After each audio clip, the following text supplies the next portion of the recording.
So yun po mga Kadaver Gods, mga kabiyaya, isang mabiyayang araw po sa ating lahat. So welcome back to my YouTube channel, J. Guevara TV, isang reactor sa mga viral issue at isang defender ng Tito Vic and Joey. So ngayon, ang pinaka main topic po natin ay itong isang celebrity na kilala nyong lahat.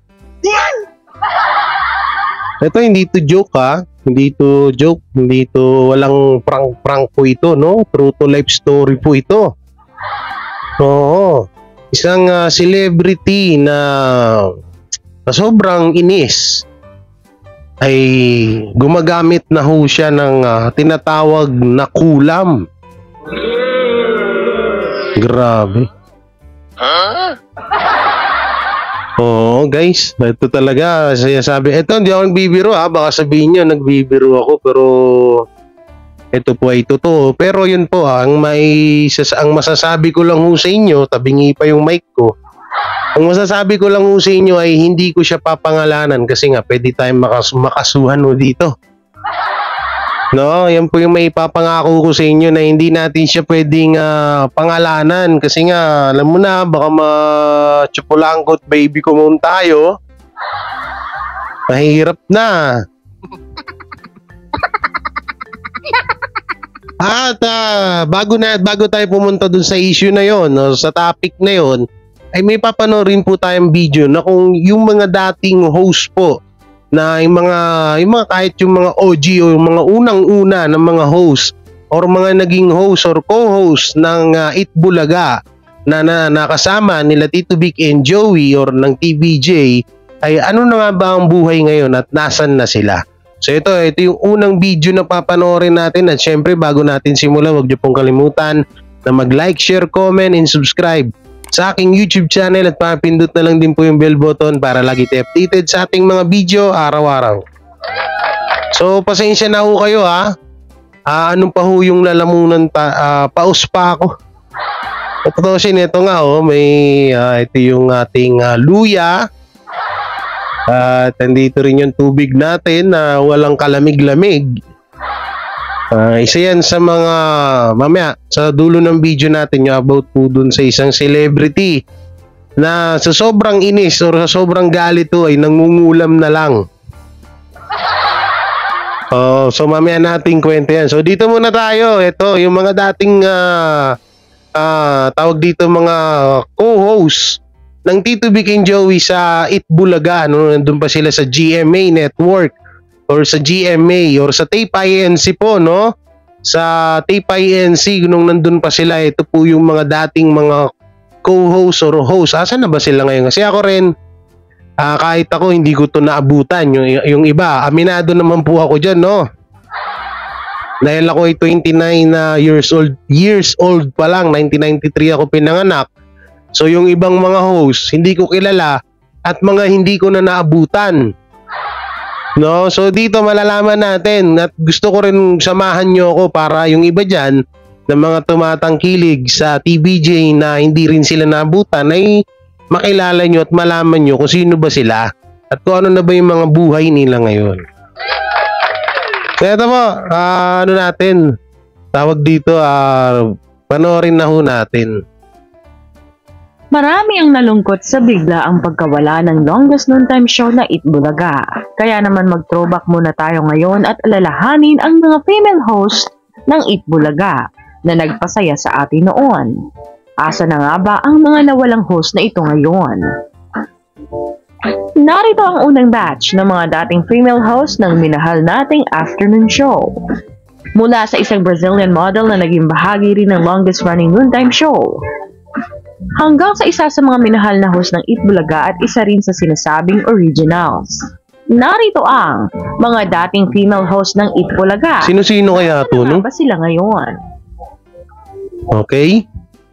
Sino una? Ang mga host ng Itbulaga ay 40 years na nagbibigay ng saya sa mga manonood na Pilipino. Okay. Ang Itbulaga ay nagkaroon ng maraming pagbabago simula nang ipalabas ito noon sa RPN 9 noong July 30, 1979. Naipalabas ito sa RPN 9 sa loob ng 10 taon at sa ABS-CBN sa loob ng 6 na taon bago tuluyang mapunta sa GMA. Bukod sa TVJ na binubuo ni Joey De Leon at ng magkapatid na Tito at Vic Soto, nagkaroon din sila ng mga co-host na kayang-kayang makipagsabayan sa kanilang pagpapatawa. Balikan natin ang Itbulaga, mga host na minsan ginawang mas nakakaaliw at masaya ang ating mga lunch break, mga Mars. Sino kaya to? Number 1, Tony Rose Gaida. Tony Rose, naabutan ko yan. 1996 to 2014. Natatandaan niyo pa ba siya? Si Tony Rose Gaida ay nagsimula at nakilala sa set ng Bulaga noong 1996. 1996. Tuwing Bulagaan ay lagi niyang nakakaparehas ng comedian at kapwa-host na si Alan Kay. However, after 2 decades, ang ganda sa personal niya, mukhang foreigner, ay napagdesisyonan niya ng iwanan ng tuluyan ng show noong 2014. Pero nasa na nga ba siya ngayon?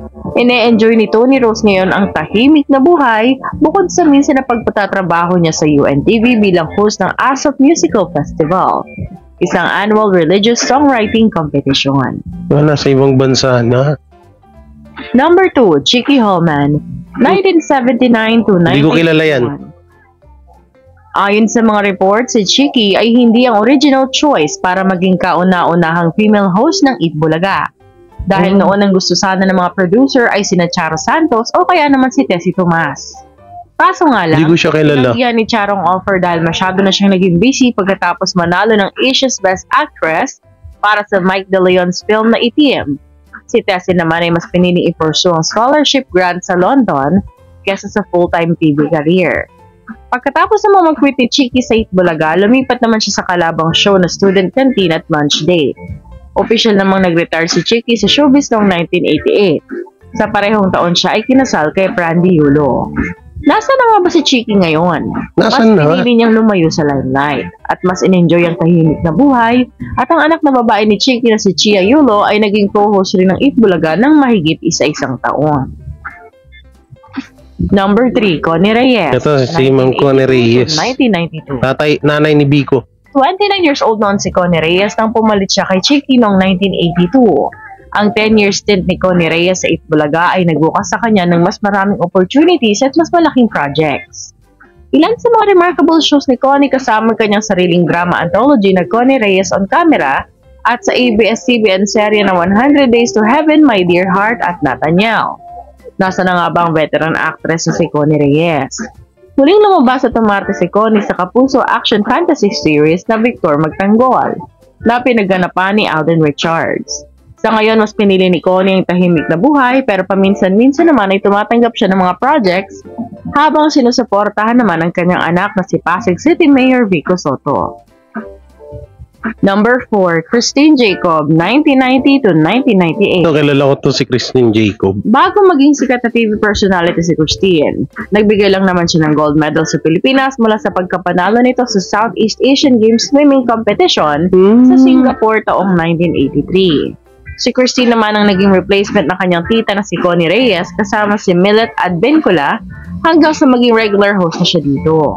Naging host din si Christine sa kalaban na show ng Itbulaga na Magandang Tanghali Bayan pagkatapos nitong umalis sa Itbulaga. Nasaan na nga ba siya ngayon? Mas pinili na lang ni Christine mag-focus sa kanyang pamilya kasama ang asawa na si Paco Sandejas at ang kanilang 5 anak. Kasalukuyan ay host si Christine sa CNN Philippines. Number 5, Samantha Lopez, 1994 to 1997. Si Ma'am Samantha Lopez, kilala ko rin. Si Samantha Lopez ay nakilala bilang round girl ng Rambulaga segment ng Itbulaga. Dito pinakilala siya bilang si Gracia. Nang host si Joey De Leon dahil siya daw ang laging may dala ng winning numbers at nagdadala ng swerte sa mga lucky winners. Ang kanyang kasikatan ay umabot na rin sa pagkakaroon niya ng drama series na pinamagatang Mia Gracia, na produce mismo ng Tape Inc., ang dating producer ng Itbulaga. Nasaan na nga ba siya ngayon? Ang kanyang career sa showbiz ay hindi ganun tumagal. Sa isang interview na sabi niya na wala akong regular show and then, on top of that, wala na rin masyadong offers na movies. Isa ito sa mga rason kung bakit mas pinili niyang lumipad sa New York para magtrabaho.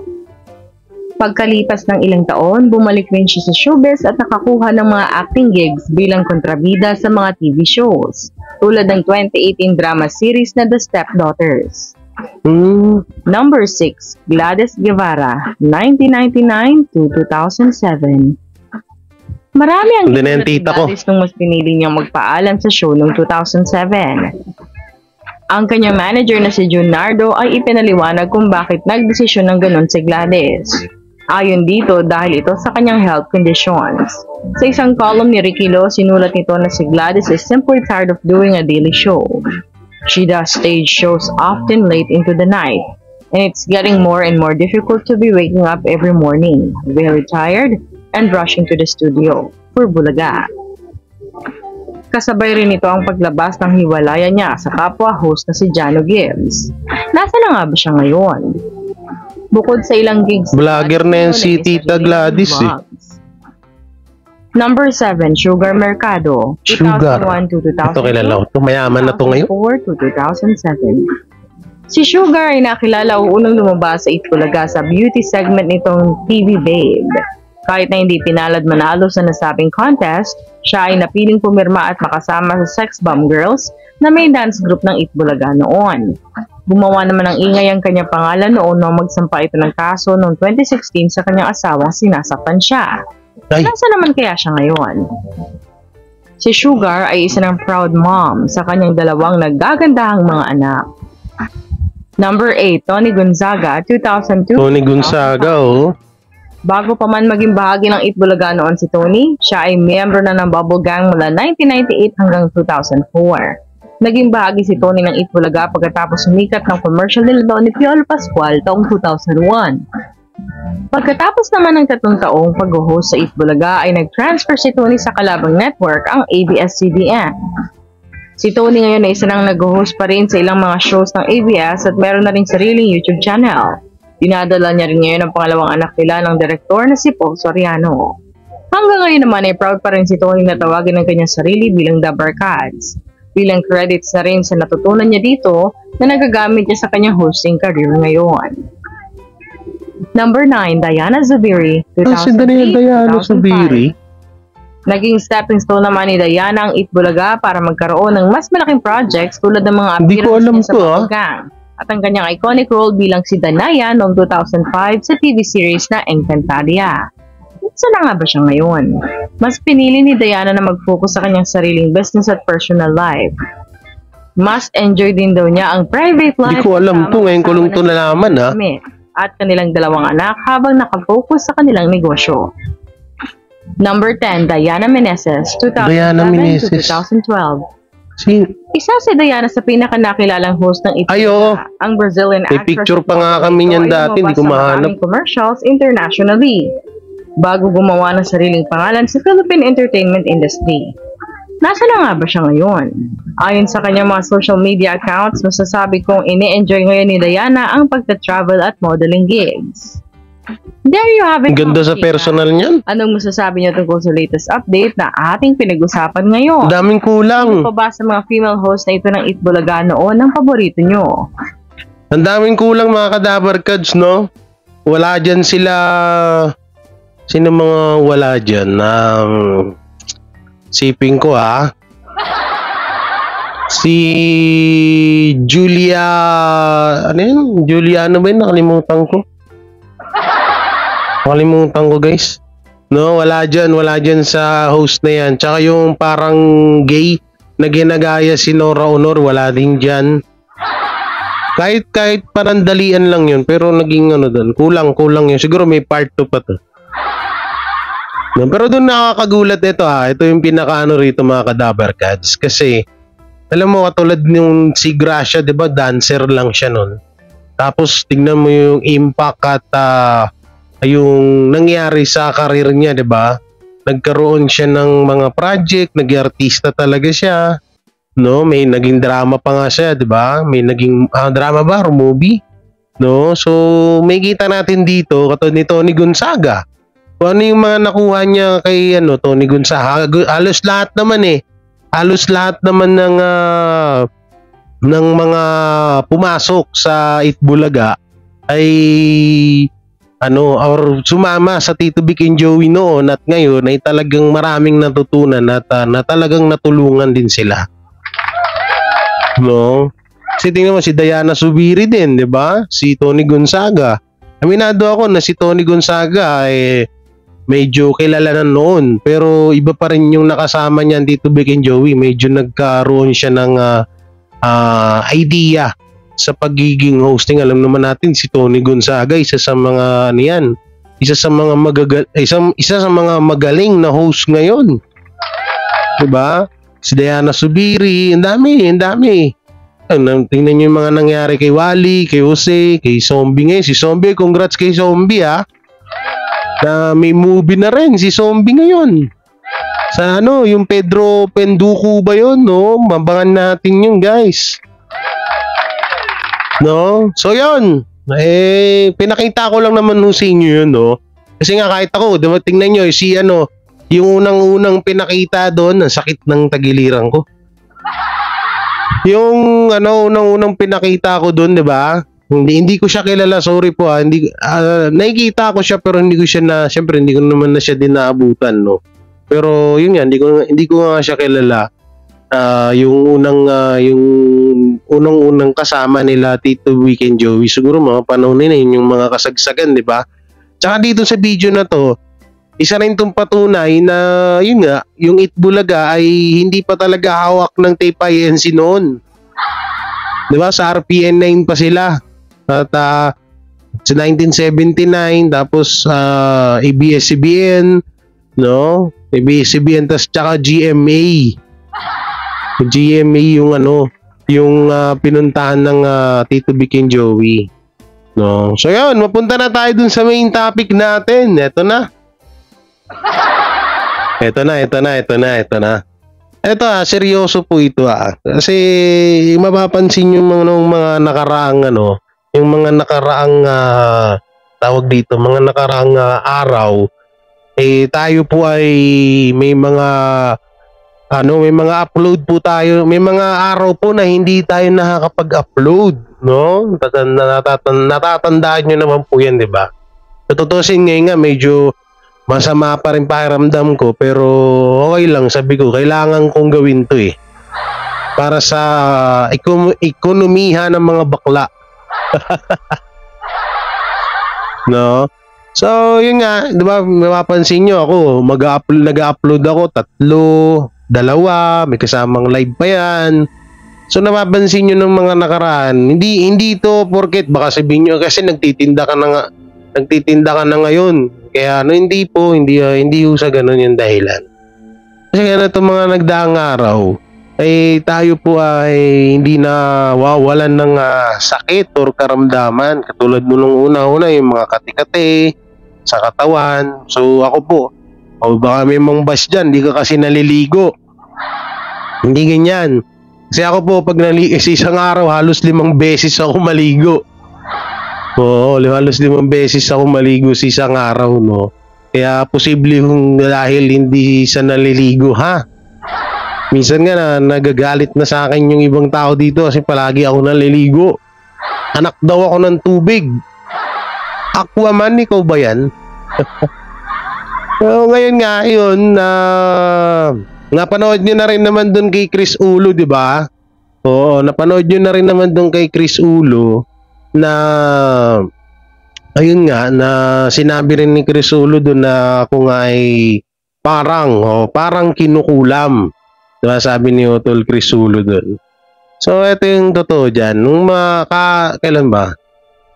Nung mga nakaraang kasing araw, syempre ako, hindi na ako nawawalan ng parang na lang lagi ako nanghihina. Dati, akala ko nung una, sakit lang talaga to ng gwapo Pero nung bandang uli, na-realize ko parang ngayon na ako tantanan na. Dinadahan ko lang sa tawa pero totoo to Sabi ko, parang ngayon na ako tantanan ng sakit na to. Sabi ko, nung una, binibiro-biro ko pa kayo. Parang sabi ko, sakit lang to ng gwapo Oo, nararamdaman din to nila James Reid tsaka nila Daniel Padilla. Bandang uli, hindi ko na nga talaga maano sa ko na yun na nga, nagpahula. Si Chris Ulo kasi may kilalang manghuhula yan Ito tignan nyo dyan sa channel ni Chris Ulo, may yan. May video yan na nagpahula rin yan. May kilalang manghuhula yan, promise. So yung kilala ng manghuhula ni Chris Ulo, una-una dapat doon kami magpapahula doon sa tawag dito? sa kilalang manghula ni Crisulo. So ang ginawa, yung kaibigan na lang ng hula sa akin. No. So wala silang idea kung sino ba ako. Wala silang idea. No. So lahat ng walang idea. Basta sinabi ko lang, hindi ako mawalan-walan ng sakit. Yun lang sinabi ko. So yun, ayun ang nangyari mga Kadaver Cats. Ay may sinabi itong manghuhula na talagang hanggang ngayon hindi pa rin ako makapaniwala. At ako naman kahit papano naniniwala ako sa mga ganyan. Ewan ko kayo, kanya-kanya tayo na dyan kasi yung mga tao dyan na yung mga sa science. So ako rin mahilig ako sa science, pero alam niyo yung mga urban legend na yan, yung mga kwento-kwento magtungkol dyan sa hula at usapang hula, parang kahit ako naniniwala ako kahit paano, no? Ngayon, eto na nga nangyari. Hindi nulaan na nga kami. So, pati si Crisulo, nulaan din yan Kaya nga, totoo yung niya Kaya ako naniwala kasi totoo yung hula nung babae na gusto nga namin dapat interviewin, ayaw niya magpakita sa video. Nahihiya daw siya. Hindi pa daw buo yung ngipin niya. Oo. So, ayun nga, nagpahula kami. Yan, si Crisulo nagpahula din. At ayun nga, may nalilink nga daw sa kanya. At nakita niya naman dun sa video ni Crisulo, kung na-reactionan niya na, yung nalilink sa kanya. Pero wala namang kaso dun syempre, lalaki, gwapo, di ba? Wala namang pangit sa TVJ Defender. Pag may pangit sa TVJ Defender, hindi ka pwede rito. Pangit ka, bawal ka. joke lang. Walang ganun, no? Validiyatan ko lang kayo sa tao sa patawa So, yun na nga nangyari. So, ang lumabas po sa hula, imbis na ini-expect ko siguro engkanto ka lang. Ganun Dalawa po ang lumabas. No, dalawa ang lumabas. Ang unang hula kasi dalawang beses ako nagpahula doon sa kaibigan ni Crisulo at dito. Ang unang lumabas po ay napagkakatuan ako ng isang tikbalang sa ginawang tindahan dito kasi may puno dito No, so yung ginawang tindahan dito malapit sa puno, doon daw ako na pagdiskitahan. Lagi kasi ako nandun, minsan doon ako natutulog. So doon yun nagsimula. At itong pangalawang hula, dito ako sobrang nagulat.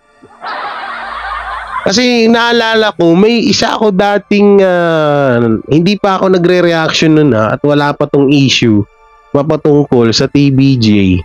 Bigla siya nagsalita na itong artista na to ay isa sa mga galit na galit or may lihim na galit sa Tito Vic and Joey.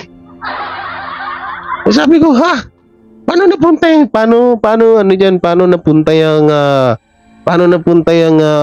napunta yung ganyang kahit hindi naman kami nagkukwento, no?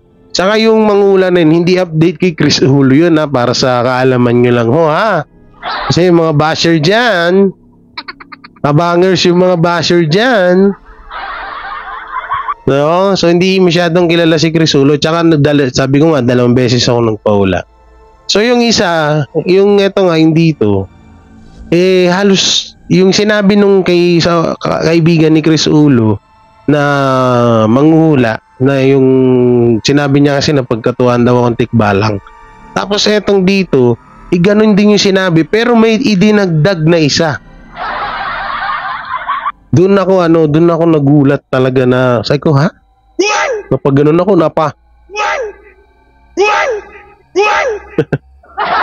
kapag ganun na lang ako sabi ko, kaya nilang gawin yon dahil sa galit sa amin, gagawin nila yung mga ganun, yung kulam-kulam na yan. May isang celebrity, no, na lalaki. Bigyan ko na kayo ng clue, lalaki.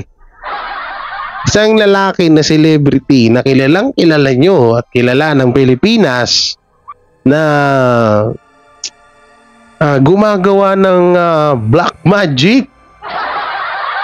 Oo. At ang gumagawa daw nito ay kanyang tiyahin. Anak ng teteng naman. Oo, kanyang tiyahin daw. Tapos, ang ginagawa lahat ng mga kagalit, lahat ng mga ayaw niya, ay kanyang pinapakulam. Siguro, kasi ako din eh. So, kayo na lang bahala mag-isip dyan kung sino yung mga na medyo napitik natin ng konti dito sa social media, sa larangan ng showbiz viral issue, no? Isipin nyo na lang, kaya na lang mag-isip. Ayaw magbigay talaga ng pangalan, ha? Baling, yun nga sinabi sa akin, may galit daw siya, no? Na itong taong to may galit sa Tito Vic and Joey. Tapos, dahil daw sa agawan ng torno, no? Agawan ng torno.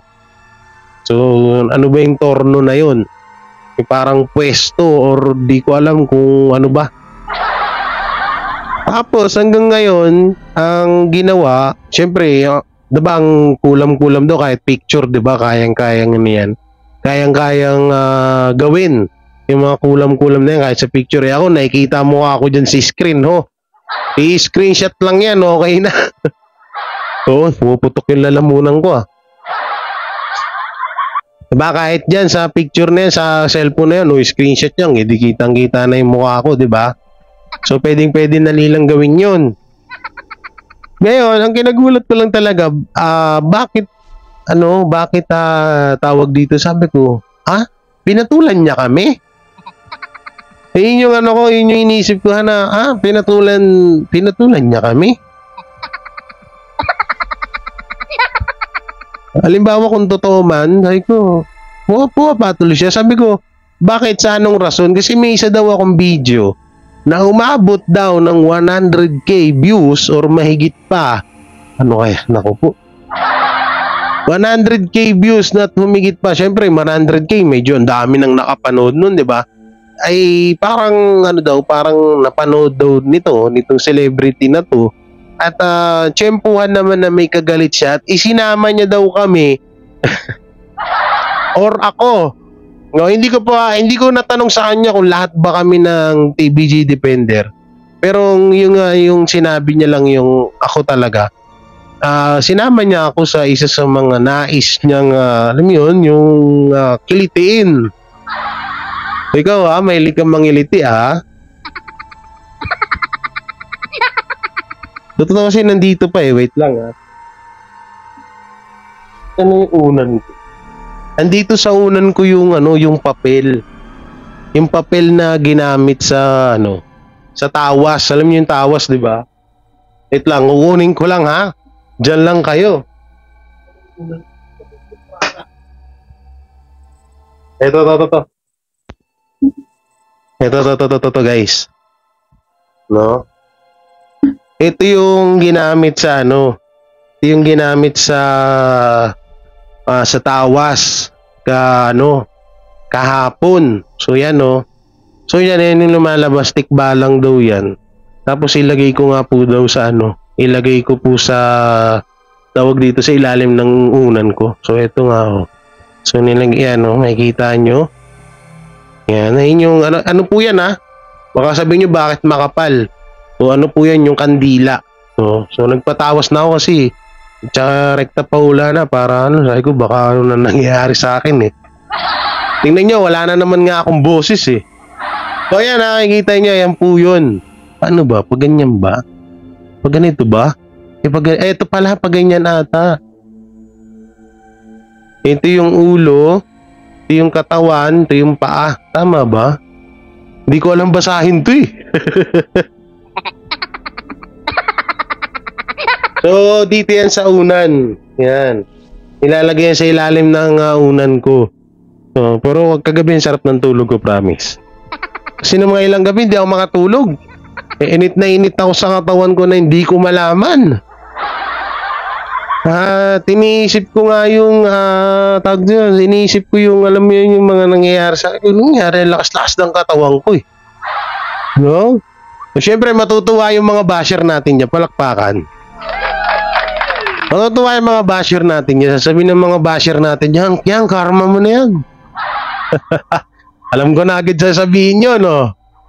Yan, karma mo na yan. Oo, yan lagi sasabihin ng mga yan. Yan, karma mo na yan. Kasi, grabe ka mga ito ganyan. Hoy, lalanin nyo, malakas ang ko dun, ha? Malakas ang kapit ko dun. Para sa kaalaman nyo lang. So kayo, mga kadabarkads, naniniwala ba kayo na sa ganyan? Payuhan nyo nga ako. Kasi ako, 50-50, naniniwala na parang hindi. No, kasi una-una, sabi ko, isipin mo kasi sikat siya, mapera siya. Bakit kailangan pang niya ako pansinin? Ba't kailangan niya pang pag-aksyahan ako ng panahon, di ba? Kaya nakapapaisip din talaga ako. Ngayon, hindi natin to pwede reveal kasi nga, pero bibigyan ko kayo ng clue. No, bibigyan ko kayo ng mga clue kada mga magbablog tayo, kada i-update ko yung sarili ko kung kailan tayo kung kailan ulit tayo kung hindi talaga tumawala, pero wag naman sana ha. Ang dami kong anak.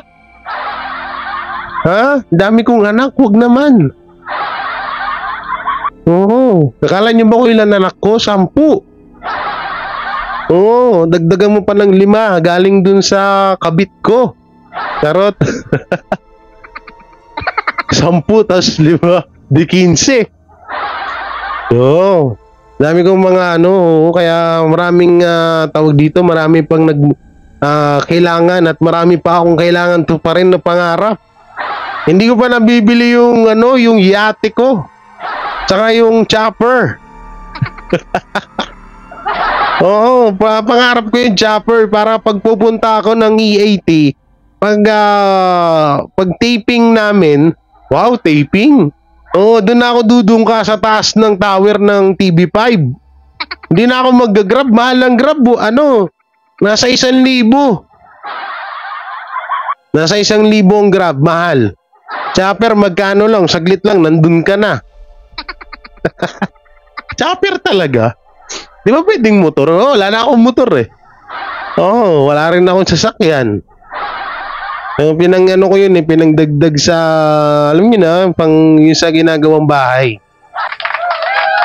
So yun mga Dabarkads, kayo, naniniwala ba kayo sa mga ganyan? Comment nyo lang ho dyan ha.